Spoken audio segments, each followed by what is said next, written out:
Sacred Heart is delighted to welcome home Jennifer Raymond Dresden, a 2002 graduate of our school. Jennifer Raymond Dresden, PhD, is a political scientist specializing in the politics of democratization following civil wars. She is a research associate at the Mortara Center for International Studies at Georgetown University. This summer, she will join the faculty of Georgetown as an assistant teaching professor and as an associate of the Democracy and Governance program. Dr. Dresden has conducted research in Sierra Leone and Mozambique and has published numerous scholarly articles.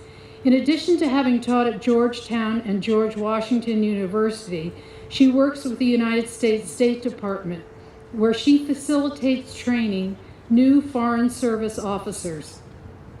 Dr. Dresden graduated from Comte of the Sacred Heart in 2002 and was the class valedictorian.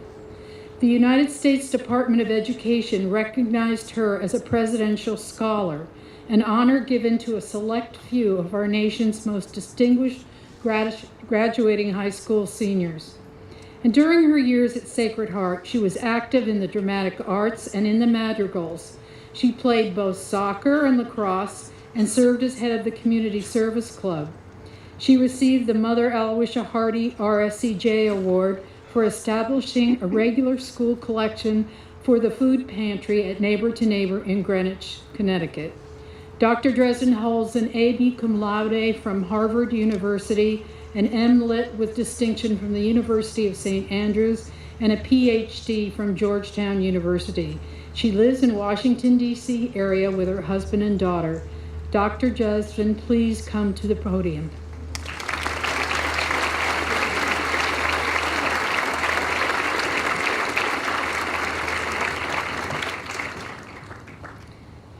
Mrs. Tennyson, Mrs. Hayes, Mrs. Collins, faculty, parents, friends, and graduates of the class of 2016, thank you for inviting me home to speak to you today.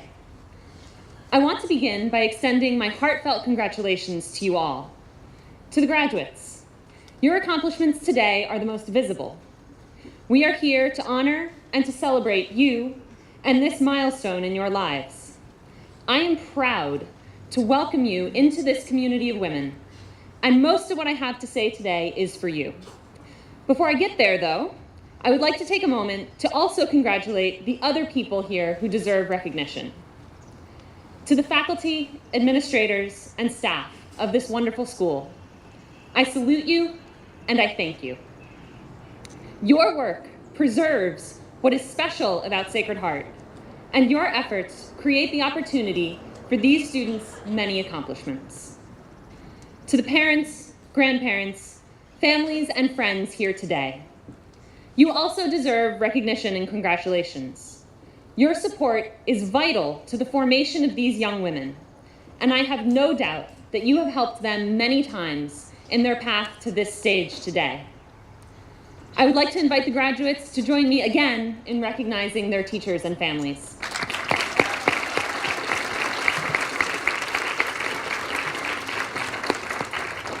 Graduates, this is a big day. It is a time to take stock of all that your time at Sacred Heart has meant to you. But it is also a time for looking forward. Commencement, after all, is a beginning. So what exactly is it that begins for you today? The best advice I've ever gotten is that our lives have seasons. Happiness comes from embracing the season you're in and accepting both its opportunities and its challenges. Spring may bring the return of warmer weather and the promise of new life all around, but it might also rain for the entire month of May the way it did in Washington this year. Fall brings an excuse to flavor absolutely everything with pumpkin, but the leaves on the ground will not rake themselves. Our lives are just the same, and today you enter a new season in your lives. Your time here has no doubt been full of joy and growth and friendship. But we cannot stay the same forever, even if we want to. We must find ways to navigate the season we are in, whether that is college, your first job, new motherhood, or retirement. You are all entering an exciting season. As you leave this campus, you are going on to a time in your lives with an explosion of freedom and possibility and opportunities for new experiences. Embrace that openness for all it is worth, and take the chance to expand your own understanding of who you are. Are you determined to be pre-med and become a cardiologist? Wonderful. Pursue that wholeheartedly. But also take a course in Viking mythology. You'll actually find it relevant to more things in your life than you would expect. I speak from experience. Thanks to my undergraduate course on Viking lore and literature, I can now find you parallels to Odin or the Valkyries in anything from pop music to American military culture. Very useful. But take that spirit of openness beyond the classroom as well. Are you convinced of your political beliefs and determined to help fix our country's problems? Great.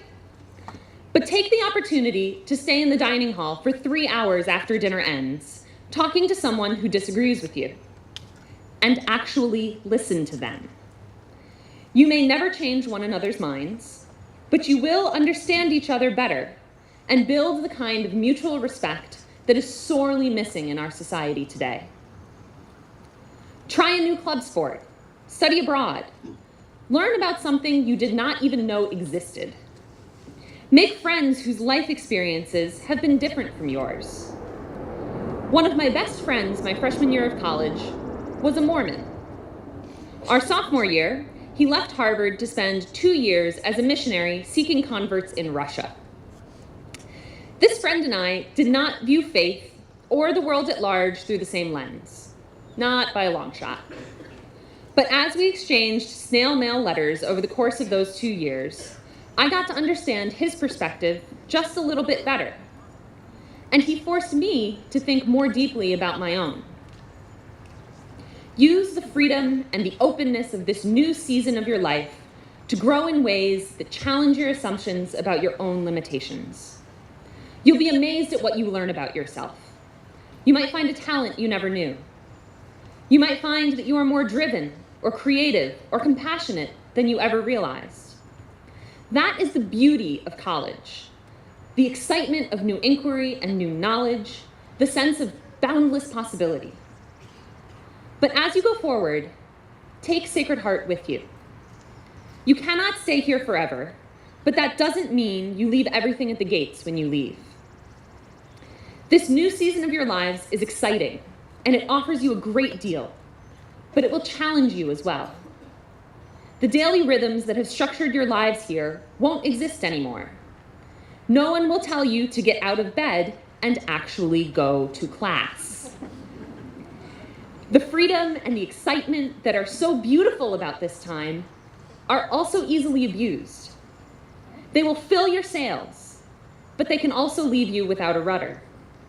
Not every opportunity is a good one. Not every option is wise. How will you steer when you are the captain of your own boat? Take Sacred Heart with you, and you will have a rudder in this season and in each one that follows. You have learned a great deal here, but the most important things you have learned aren't in books. Whether you realize it or not, you have been learning from every one of the traditions and values that make a Sacred Heart education unique. You may have spent the liturgy on Mater's feast day thinking about your AP Bio exam or the coming game against GA. But somewhere in there, you probably absorbed a little bit about what is so admirable about the Holy Mother in that image.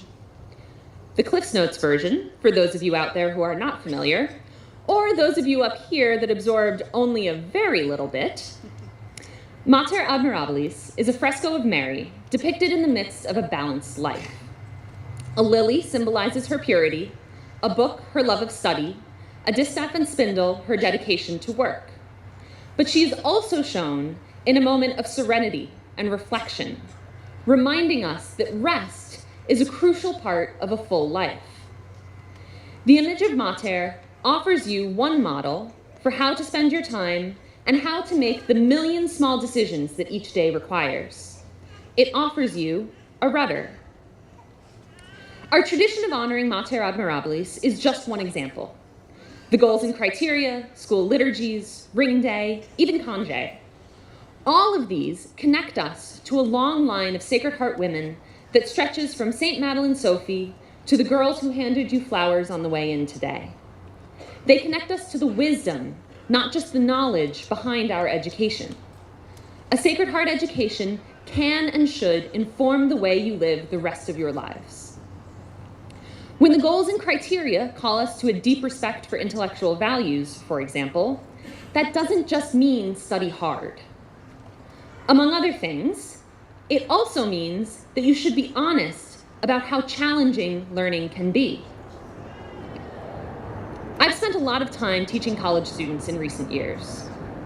The fear that I hear the most from my students, and it's almost always from young women, is that everyone else is smarter than them. Nobody else is struggling with this, they tell me. Or I have to work so much harder than other students. It's easy for them. Or I think the admissions committee made a mistake because I'm obviously not as smart as the other people here. This crisis of confidence is a common challenge of this next season of your lives. With all of its openness and possibilities, college can also make you question yourself. I hope that you never feel this way. I hope that you never forget how well this school has prepared you for the college classroom and for a lifetime of learning afterwards. But just in case you do, let me tell you what I tell my students. Everyone else is faking it. They may act as if it's easy, but they are working just as hard. They don't always do well on their exams either. They also need to go to professors' office hours for extra help. I see the side of the story for these supposedly perfect students that their peers don't. I get midnight emails with reading questions from them. I grade those exams that don't always go so well. And the relief I see on students' faces when I tell them this surprises me every time. But I think that in that moment, they don't feel alone, and that makes all the difference. As a child of the Sacred Heart, you should be proud of the work that you do. But also keep an eye out for those who see their own hard work as some sort of weakness. Find a way to stand in solidarity with them. You won't just be promoting intellectual values. You will also be building community as a Christian value. That's goal 4 for those of you keeping track. Enter this next season of your lives with confidence. You leave here today with all the preparation you need to flourish and to succeed both inside the classroom and out. You may not even realize the ways in which this is true. When I was an undergraduate at Harvard, I took a class in bioethics with Michael Sandel. Most of you have probably never heard of him, but one of his many claims to fame is the urban myth that he was the illustrator's model for Mr. Burns on The Simpsons. Google it, the resemblance is scary. In any case, Professor Sandel is one of the smartest people I have ever met, and I went to his office hours with some trepidation to discuss something he'd brought up in class. After a few minutes of back and forth on the issue, Professor Sandel stopped and asked me where I'd gone to high school.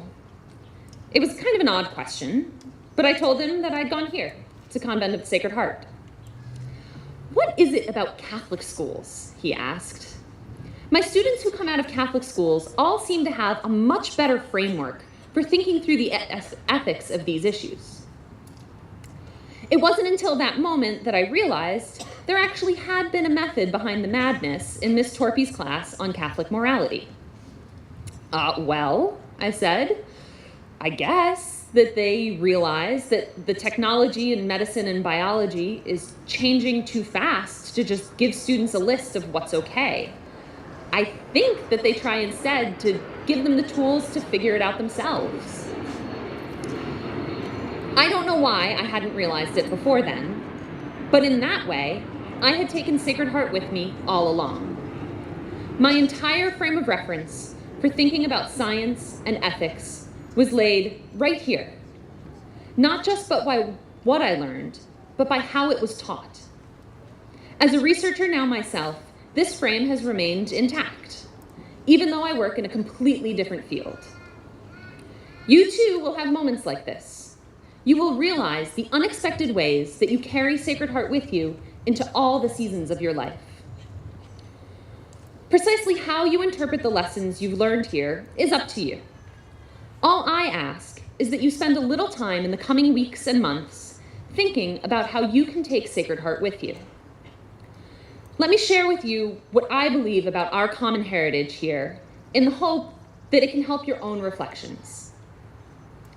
At its most basic level, I believe that a Sacred Heart education calls us to be women of spirit. We have been blessed with one of the best educations that anyone can receive anywhere in the world. We are called to use it. You are called to use it. To be a woman of spirit is to work for what is right in God's eyes, even when it is difficult.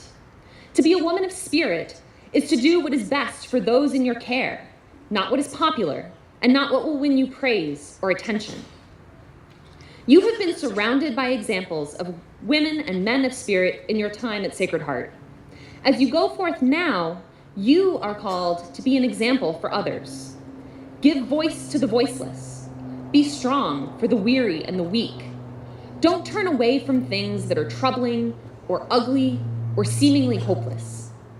If you do, you are abandoning the troubled, the struggling, and the lost. You may have no answers. You may never be able to do more than walk with others and look for solutions together.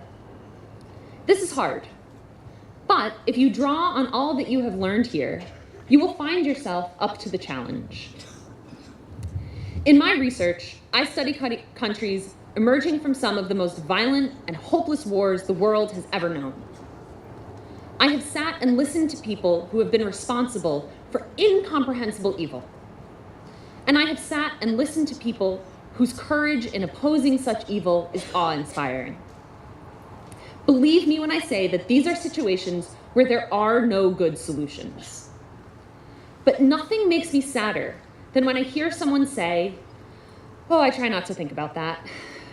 Or, "It's too overwhelming. I just hope God takes care of it."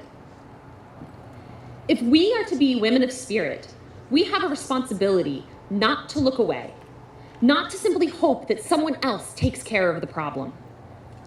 God needs instruments here on earth, and as children of the Sacred Heart, we are called to be available to him. Whether the problem is a war half a world away, or a girl in your dorm who is convinced that she isn't good enough to be there, we are called to help however we can. We are called to be women of spirit. This is my rudder. This is how I try to take Sacred Heart into every season of my life. I invite you to do the same, today, tomorrow, and always. Godspeed, ladies, and congratulations.